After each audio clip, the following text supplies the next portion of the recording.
अपने इलेक्शन को मुद्दा रखते हैं, अपने सीट के कुर्सी को रखते हैं। 150 मुसलमान को लाख मुसलमानों की तौहीन कर रहे हैं, उनको लाशें बना रहे हैं। ये जरूरी था कि भाई लैंड वक्फ ट्रिब्यूनल हमारा बोलता कि भाई एडमिट कर लिए। आज की प्रेस मीट में सामाजिक कारकुन जनाब आलम पाशा जी मौजूद हैं। चलिए उनसे चरमाजपेट के ईदगाह के सिलसिले में बातचीत करते हैं। सबसे पहले बहुत बहुत खैर मकदम है सर आपका हमारे चैनल में। बताएं, चरमाजपेट की ईदगाह के सिलसिले में कर्नाटका हाई कोर्ट का पहली बेंच का फैसला आया, तो आप इस फैसले को कैसे देखते हैं और आप क्या कहना चाहते हैं, हमारे नाज़रीन से बताएं। हाई कोर्ट हिंदुस्तान की कॉन्स्टिट्यूशनल कोर्ट, इसके बाद 7 जज की बेंच होती है क्यूरिटी तक भी, उसको हमें अपेक्स कोर्ट तक ये जाएगा मसला। सर्वे नंबर 40 चामराजपेट की जो भूमिका है, उड़ेयार की ज़मीन वक्फ में हुई थी, इसके फैसला करने का एक ही हक होता है लैंड वक्फ ट्रिब्यूनल को। तो इसी अंदाज पे जब जैसा कर्नाटक में अपने क्या बोलते हैं कई मसलों पे गए थे, औरतों के मसलों पे गए थे, बच्चों के स्कूल के मसलों पे गए थे, गाय के मसलों पे गए थे, तमाम ये मसले पे गए थे। जाके हर मसले पे तो हार हुई ना। तो ये मसले में जाने की कर्नाटका हाई कोर्ट को तकलीफ देने की ये लोगों को कोई ज़रूरत नहीं थी। हक तो हमारा है। हक, ये हक में हमारा क्या है कि भाई गजट पड़ा है, सुप्रीम कोर्ट का ऑर्डर है, ऑनरेबल सुप्रीम कोर्ट का 1965 का ऑर्डर है। वो ऑर्डर रख के हमें ट्रिब्यूनल में क्यों नहीं हमारा टाइटल हमें कंफर्म नहीं किए। ये टाइटल के बाद हमें जाना चाहिए था। ये लोग तमाम कॉन्स्टिट्यूशनल कोर्ट को इतना तंग कर रहे हैं कि भाई जो फैसला नहीं चाहिए वो फैसला ले रहे हैं। इसमें गए कौन?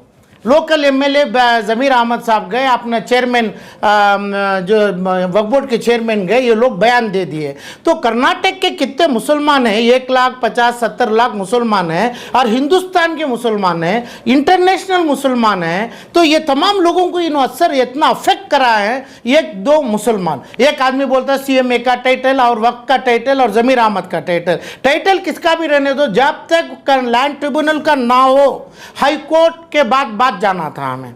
हाई कोर्ट को कैसे गए? सर्वे नंबर 40 हमारा है नहीं है। रेवेन्यू डिपार्टमेंट नोटिस दी थी, अपना डॉक्यूमेंट दो। ये हॉस्टल में है, दुश्मनागी में है हमारी। तो हमें लीगल नोटिस दिया था commissioner of police, principal secretary of home और रेवेन्यू और ये वक्फ के लोगों को। इसका जवाब इन्होंने देना मांगता था, दे सकते थे। इसमें लिखा था मैं क्लियर से, हमारा टाइटल मौजूद है, चाहे तो हमारा डाउट है तो वक्फ ट्रिब्यूनल में कर लेंगे। वक्फ ट्रिब्यूनल में डाले हैं, अच्छा वक्फ ट्रिब्यूनल में स्टे नहीं देंगे। स्टे नहीं चाहिए था हमारे को। इसका तरीका यही था मेरे को। इतने बेवकूफ़ी कर रहे हैं ये लोग, ये मजमे जमा के, ये तमाम लोग ये इलेक्शन के और तमाम अपनी पोजीशन के लिए। वक्फ बोर्ड का चेयरमैन जो शाफी सादी है वो आदमी है, और दूसरा एमएलए इतना गंदगी कर रहे हैं इन्हों कि अपने सीट के कुर्सी को रखते हैं। 150 मुसलमान को लाख मुसलमानों की तौहीन कर रहे हैं, उनको लाशें बना रहे हैं। ये ज़रूरी था कि भाई लैंड वक्फ ट्रिब्यूनल हमारा बोलता कि भाई एडमिट कर लिए। हमें ऑनरेबल रिस्पेक्टेबल सुप्रीम कोर्ट के पास जाएंगे कि भाई जब तक मसला हमारा ट्रिब्यूनल में ना हो, कोई हम ना फैसला, कोई वो चीज़ में गंदगी ना करे, उसका स्टेटस को ऑर्डर ले सकते थे। हमें अभी गए यानी हमें कॉन्स्टिट्यूशनल कोर्ट को हमें मिडिल कराए, तुम्हें ये है उन्हें करना है, ये चीज़ लेके जाना था। तो इसके जवाबदार, इसके जिम्मेदार सिर्फ दोनों आदमी हैं कि भाई ज़मीर अहमद एमएलए है और वक्फ बोर्ड का चेयरमैन है। ये दोनों के माल, ये दोनों की चीज़, ये तमाम हिंदुस्तान की कर्नाटक की क़ुव्वत इनमें नहीं है। मुसलमानों का माल ट्रिब्यूनल में केस डाल के, ये केस का सिला लेके, जब तक केस ना होता है आप एक ऑर्डर दीजिए। वहाँ पे ना गणेशा बिठाएंगे, ना चाहे तो हमें नमाज पढ़ेंगे। जैसा है स्टेटस को दियो। स्टेटस को में नमाज होती थी, गणेशा की बात 50 साल से नहीं हो रही थी, तो उसमें हमें पूछ सकते थे। जितना हुआ है, जो टाइटल रेवेन्यू का है एकदम गलत है, अनलॉफुल है। जो चीज़ अभी जो ऑर्डर लिए हैं उन्होंने कॉन्स्टिट्यूशनल कोर्ट कॉम्प्रोमाइज़ करने देखते हैं कि भाई खून खराबा ना हो, दोनों कम्युनिटी को जमा के रखेंगे। तो आप गणेशा भी बिठाइए, आप नमाज भी पढ़ लीजिए। तो कहाँ का फैसला है? तो ये फैसले को हमें सर झुका के मानना है अभी। तो ये फैसले तक लेके गए कौन है? जैसा 3 लड़कियों को अपना हुबली से वहाँ से लेके आए थे, लेके आके जो हिंदुस्तान के पूरे औरतों का चद्दर का खींच रहे हैं ये लोग ऑनरेबल सुप्रीम कोर्ट में, अपना बुर्खा भी खींचेंगे। ऐसे मसले क्यों करते हैं इन्हों? तो इनके लीगल टीम का क्या चीज़ की लीगल टीम? मुसलमान है, मुसलमान खुद है लीगल टीम, कोई आदमी लीगल टीम नहीं है। हम ना एक ही टीम है तो मुसलमान है। वो वक्फ बोर्ड में हमें केस डालेंगे, वो केस लेके हमें ऑनरेबल सुप्रीम कोर्ट में बोलें या हाई कोर्ट में बोलें, जब तक केस के उसमें स्टे नहीं देता जैसा वो स्टे दिए हैं। तो मगर ये तो बोल सकते हैं ये तो फैसला वो करेगी, जब तक फैसला करेगी हमारे को टाइम दो। फैसले में भी ये लाएंगे हमें 1965-7 का जो सुप्रीम कोर्ट का ऑर्डर है, वो ऑर्डर को हमें दाखिलात बनाएंगे, गजट बनाएंगे। कहाँ है CMA, कहाँ है चेयरमैन, कौन है CEO, कौन है MLA, क्या हो रहा है? ये ऑर्डर आज हमें हाई कोर्ट का नहीं, कल डबल बेंच को गए, परसों सुप्रीम कोर्ट में जाएंगे, सर झुकाएंगे, नहीं तो गोली पड़ जाएगी मुसलमानों के ऊपर। सर तो झुकाना है, मगर इतना सर झुकाने के लिए रखे कौन है? तो इसलिए मेरी बात है कि भाई जो फैसले के लिए गए तलब करे, सरासर गलत है, नादानी है, बच्चों वाली काम है। तो ये काम टाइटल के लिए हम पूछा था, हम बोला था टाइटल वक्फ ट्रिब्यूनल से होता है, वक्फ ट्रिब्यूनल का पेपर हमें वहाँ पे देना था, सुप्रीम कोर्ट का पेपर 1965 का वक्फ में देना था, गजट का देना था। ये आपके पास नहीं है। ऐसे आप तो मैं तीनों लोगों के पास, ज़मीर के पास, वक्फ के औकाफ के पास और CMA के पास, आप भाग जाइए, आप छोड़ दीजिए, रिजाइन कर दीजिए। मुसलमान की तौहीन, मुसलमान को हिंदू से लड़ाने का काम, उसका करने का काम ये बोलता है, अपना चेयरमैन बोलता है तुम MLA सही किया। किसको पूछ के किया? क्या किया? क्या मसला किया? क्या लीगल ओपिनियन है? किसकी लीगल ओपिनियन है? रखो ना 160 लाख मुसलमान के सामने। तो ये तो नादानी हुआ है, अनलॉफुल काम करके रेस्पेक्टेड हाई कोर्ट को तकलीफ दिए हैं इन्होंने, एकदम उन्होंने तकलीफ में पहुंचाए। अभी 1,60,00,000 मुसलमान को भी तकलीफ आ गई। हमें सर झुकाना है, हमें कानून को मानना है, जो करना है उनके पास, उनकी चीज़, उनके अहदा, उनके चेयर के लिए हर चीज़ छपा लिए उन्होंने। पेपर कागजात होना है हमारा, उसके ऊपर हमें ट्रिब्यूनल को जाके एज पर दी 7 जजेस bench of the honourable Supreme Court of India, जब डिस्प्यूट आता है, एनी डिस्प्यूटेड मैटर को कॉन्स्टिट्यूशनल कोर्ट दखल नहीं देंगे। ये तो डिस्प्यूटेड मैटर है, कैसे दखल देने रखे? क्यों लाए तुम्हें इसको? हरगिज डिस्प्यूटेड, छोटी एंट्री का डिस्प्यूट है, 1 रुपया टैक्स की एंट्री है, वहां पे सुप्रीम कोर्ट भी नहीं आएगी। उसका अथॉरिटी जो ट्रिब्यूनल है, रेवेन्यू ऑफिसर है, जो कोर्ट है वही करेगी। उसके बाद हमें जाना, इसको कौन सलाह दिए लोगों को? इसलिए सरासर गलत काम किए, गलत ऑर्डर मुसलमानों के ऊपर डाले। इनके ऊपर अभी मेरे ऊपर मुसलमानों की अल्लाह की लानत बख्शेगी ये लोगों के ऊपर। अस्सलाम वालेकुम। सर, ये ईदीए का जो केस लड़ रहे हैं एडवोकेट जय कुमार पाटिल, इस्माइल ज़बीउल्लाह रियाज साहब, तो क्या इन केपेबल नहीं है या इनको लड़ना नहीं आ रहा है? नहीं, मेरे को ये नहीं चाहिए। तुम्हें जो भी 3 नाम बोले हैं, 165 लाख मुसलमानों में नहीं है, और जो लोग लड़ा रहे हैं उन्होंने मुसलमान की इजाज़त नहीं ली है। मैं लायर की टीम के ऊपर नहीं बोला हूँ।